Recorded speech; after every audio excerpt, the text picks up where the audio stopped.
Picture this. It's a gray Tuesday morning somewhere in London. Rain taps lightly against a window pane. A kettle begins its slow, familiar whistle. And without even thinking about it, someone reaches for a tea bag, drops it into a mug, and waits. This is England. This is a ritual so deeply embedded in British identity that it's almost invisible, taken for granted the way people take for granted the air they breathe. But how did it get here? How did a dried leaf, grown thousands of miles away in the mountains of China, become the defining symbol of an entire nation? That's the story we're telling today, and I promise you, it is far stranger, far more dramatic, and far more consequential than you might think. We're talking about empires built on tea, wars fought over it, social revolutions sparked by it, and one small island that, in its obsession with a humble cup of the stuff, changed the entire world. So put the kettle on, settle in, because we're going all the way back to the beginning. Before tea ever touched English lips, it had already lived thousands of years of history in China. The most famous origin story, though almost certainly a myth, tells of the Emperor Shen Nong, a legendary ruler said to have lived around 2737 BCE. As the story goes, he was sitting beneath a tree, boiling water to drink, when a gust of wind blew a few leaves from the branches above into his pot. The water turned a beautiful golden brown. He tasted it. He was delighted. And tea, so the legend says, was born. Now, historians don't take this story literally, but what it tells us is something real. Tea has been so woven into Chinese life for so long that even its discovery has been mythologized into ancient royalty. The actual history of tea begins to get more concrete around the 3rd century BCE, when references to tea consumption start appearing in Chinese written records. By the time of the Han Dynasty, roughly 206 BCE to 220 CE, tea was being used medicinally. Healers believed it could sharpen the mind, aid digestion, and even serve as a kind of antidote. But it was during the Tang Dynasty, between the 7th and 10th centuries CE, that tea truly became a cultural institution in China. A scholar named Lu Yu wrote the Cha Qing, the classic of tea, around 760 CE. This remarkable work covered everything: how to grow tea, how to process it, how to brew it correctly, what kinds of water were best suited to it, and what vessels should be used. Lu Yu elevated tea from a simple drink to an art form, and his book became enormously influential. Tea houses began to appear across China. Buddhist monks drank tea to stay alert during long meditations. Poets wrote about it. Emperors demanded the finest varieties as tribute. Tea had become, in a word, civilization. Over the following centuries, trade routes carried tea out of China. It reached Japan, where it would develop its own extraordinary ceremony and philosophy. It moved into Central Asia, carried by merchants along the Silk Road. It reached the Arab world, but it had not yet reached Europe. That part of the story was still centuries away, and it would take a very particular kind of ambition and greed to bring it there. The 16th century was an age of extraordinary European ambition. Portugal, Spain, the Netherlands, and eventually England were sending ships around the globe in search of trade, wealth, and empire. They were hunting for spices, pepper, cinnamon, nutmeg. But in the process, they stumbled upon a great deal more. It was the Portuguese who first made contact with tea in the early 1500s through their trading outposts in China and Japan. Portuguese missionaries and merchants tasted it, found it interesting, and wrote home about it. But Portugal never made tea a national obsession. That honor would fall to the Dutch. The Dutch East India Company, the VOC, founded in 1602, was perhaps the most powerful trading corporation the world had ever seen. It had its own army, its own navy, and the legal authority to make war, negotiate treaties, and govern vast territories. And it was the VOC that first began importing tea into Europe in any serious quantities, starting around 1610. Tea arrived in Amsterdam and became a fashionable novelty among the wealthy. Physicians debated its health effects with great passion, some praising it as a near miraculous medicine, others warning it would ruin the stomach and inflame the blood. But the wealthy paid those warnings little mind. Tea was new, tea was exotic, tea was expensive, and in 17th century Europe, those three qualities made something almost irresistible. From Holland, tea spread to France and to other European courts, and it was through the Dutch, more than anyone else, that tea first arrived on English shores. The English had been slow to join the tea revolution. They were deeply attached to ale, to wine, and increasingly to coffee, which had arrived from the wheat and Ottoman world in the mid-16th century and was rapidly transforming English social life. The coffee house was becoming the great institution of English public life, a place where merchants, politicians, journalists, and intellectuals could meet, argue, and exchange ideas. But tea was coming, and when it arrived, it would not stay a curiosity for long. The year 1657 is often cited as the moment tea entered English commercial life. A merchant named Thomas Garway, owner of a coffee house in Exchange Alley in the city of London, began selling tea to his customers, advertising it with an extravagant broadside that made all manner of claims about its health benefits. Tea, he wrote, would remove obstructions, help the body ward off infection, strengthen the stomach, ease headaches, and prevent drowsiness. He was essentially marketing it as a wonder drug. His prices were extraordinary. Tea was sold at between 16 and 50 shillings per pound, which would have put it utterly beyond the reach of ordinary people. But among the wealthy, it began to attract real interest. The following year, 1658, the first advertisement for tea appeared in an English newspaper, a small notice in Mercurius Politicus announcing the sale of that excellent and by all physicians approved China drink at the Sultaness Head Coffee House in Sweeting's Rents. History, in its modest way, had been made, but the truly pivotal moment came in 1662, and it had as much to do with royal marriage as with commerce. That year, King Charles II married Catherine of Braganza, a Portuguese princess who brought with her as part of her dowry a chest of tea. Catherine was a devoted tea drinker. She had grown up in the Portuguese court, where tea had long been fashionable, and she saw no reason to give it up in England. As the new Queen of England, Catherine's habits became the habits of the court. Ladies-in-waiting, courtiers, and aristocrats all began adopting tea drinking to follow the Queen's example. In an age when fashion flowed downward from the monarchy, this royal endorsement was enormously consequential. Tea was now not just a curiosity, it was fashionable. It was aristocratic, it was aspirational, and yet for the next several decades, it remained something only the wealthy could truly afford. The East India Company, England's own great trading corporation, founded in 1600, had been slow to engage with the tea trade, preferring to focus on spices and textiles. But as demand grew, they began importing tea more seriously. By the 1670s and 1680s, tea was appearing in more and more homes among the prosperous middling classes. The poet Edmund Waller even wrote a poem celebrating tea on the occasion of the Queen's birthday, an early sign that this drink was becoming something cultural, not merely commercial. But there was still a long way to go. For tea to become truly English, to belong not just to queens and lords, but to servants and shopkeepers and laborers, it would need a revolution in supply, in price, and in social habit. That revolution was coming. The story of how tea became affordable, and therefore truly English, is largely the story of the East India Company. The EIC, as it was known, had been founded by royal charter in 1600 with the aim of breaking into the spice trade of the East Indies. Over the 17th century, it established trading posts, or factories, across India, Southeast Asia, and eventually China. It was a corporation with enormous privileges, a monopoly on trade with the East, the power to make war, and effectively its own government in the territories it controlled. By the early 18th century, the EIC had turned its serious attention to tea. The volume of tea imported into England grew dramatically, from around 40,000 pounds weight per year in the 1690s to over 1 million pounds by 1720 to several million pounds by mid-century. But there was a problem. Tea was heavily taxed. The Wanif Ghee, English government, always hungry for revenue, had slapped duties on tea that made it extremely expensive. And while the wealthy could absorb those costs, ordinary people could not. The result was an extraordinary boom in smuggling. Historians estimate that by the middle of the 18th century, roughly half of all the tea consumed in Britain had been smuggled in, evading customs duties entirely. Smugglers operated brazenly, bringing tea in from the continent, often Dutch tea, through networks that stretched across coastal communities. In many parts of England, smugglers were folk heroes, celebrated for bringing ordinary people access to a drink they loved but couldn't otherwise afford. The government eventually grasped the scale of the problem. In 1784, Prime Minister William Pitt the Younger pushed through the Commutation Act, slashing the tax on tea from around 119% to just 12.5%. Almost overnight, smuggling became unprofitable.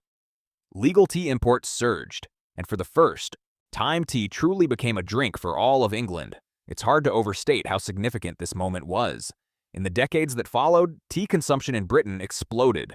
Workers, servants, the poor, everyone was drinking tea.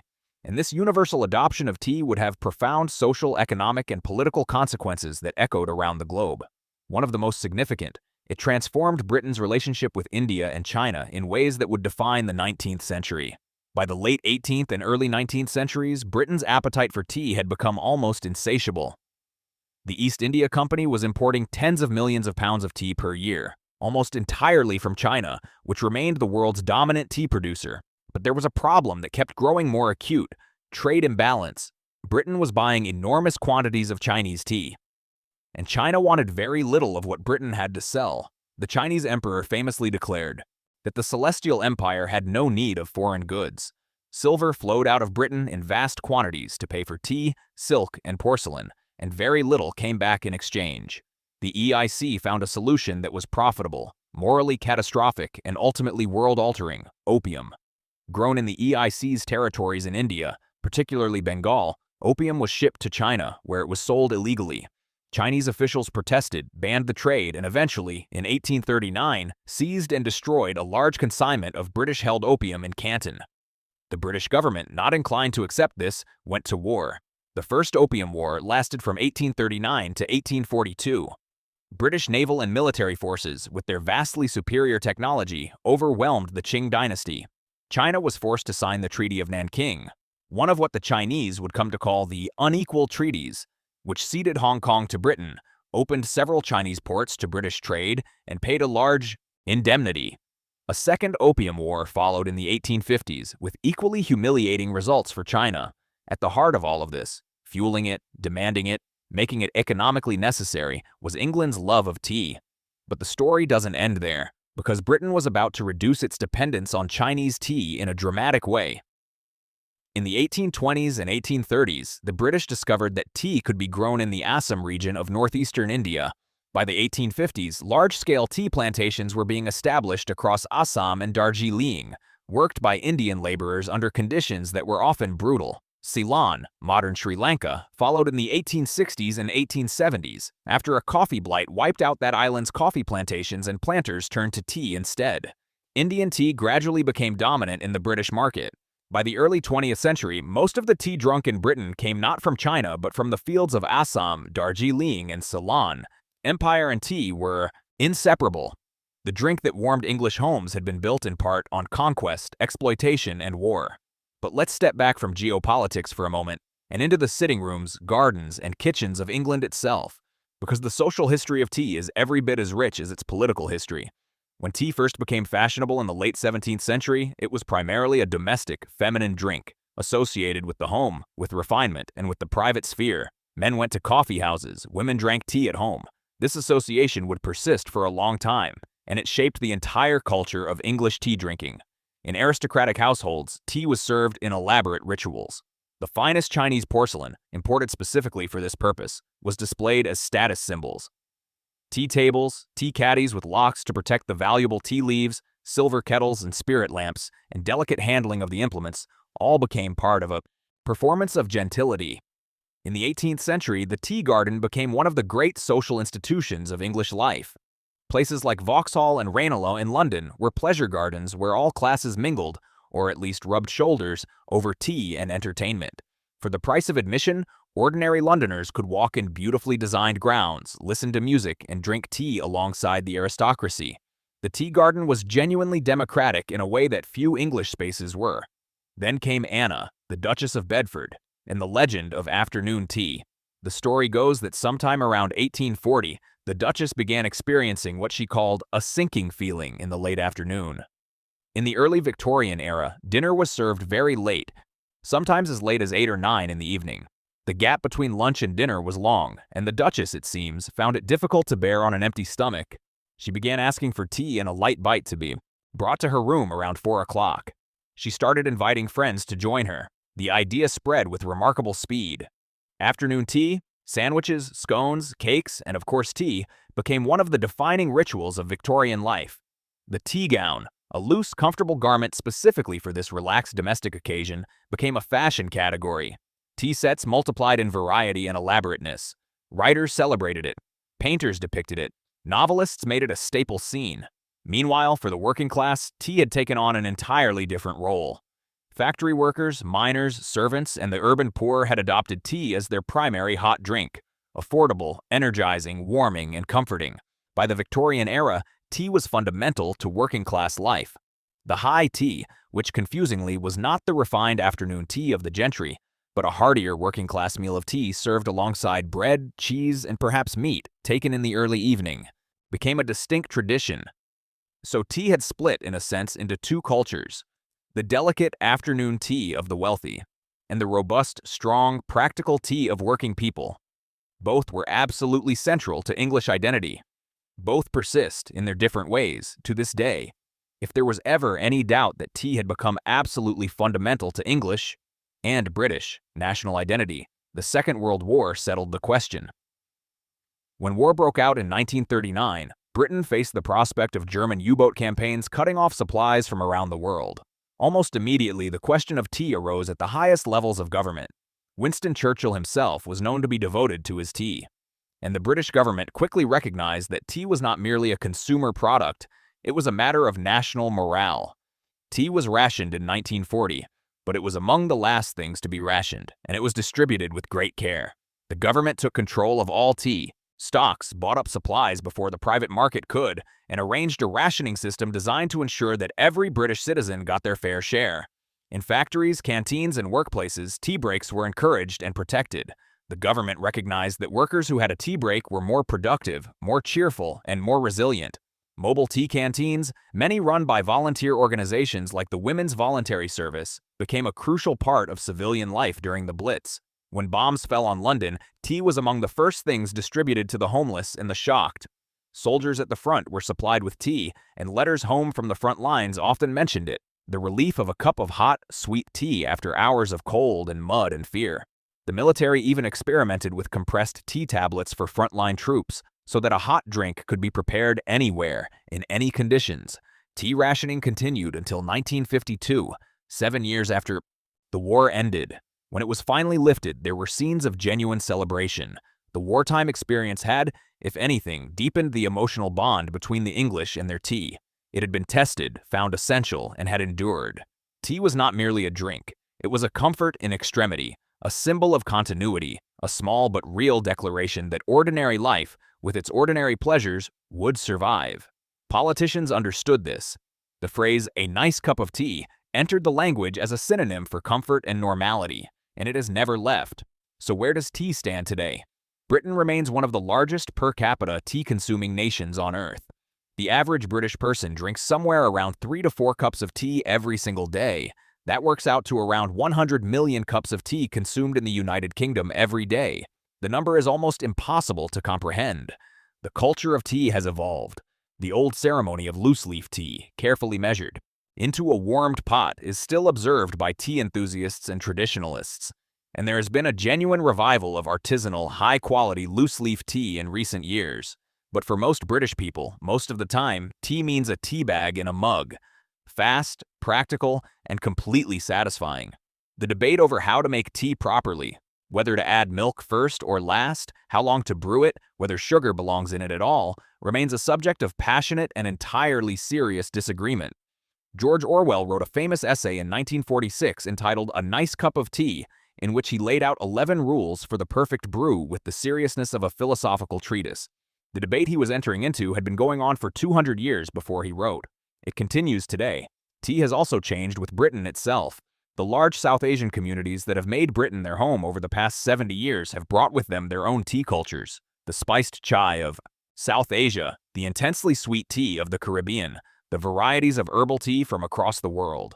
Britain's tea culture, always a product of empire and encounter, continues to evolve and absorb.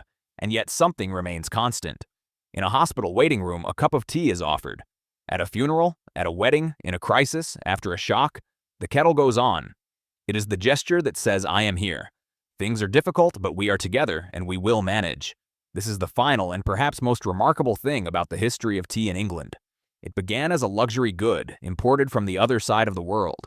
It became entangled with empire, exploitation, and war. It was taxed, smuggled, rationed, and fought over. It transformed social life, built fortunes, and broke nations. And through all of that, it became something as simple and as profound as this: a kindness, a small act of care, the most English thing in the world. Thank you for watching. If you enjoyed this deep dive into the history of tea, please like and subscribe, and leave a comment below letting me know, how do you take your tea?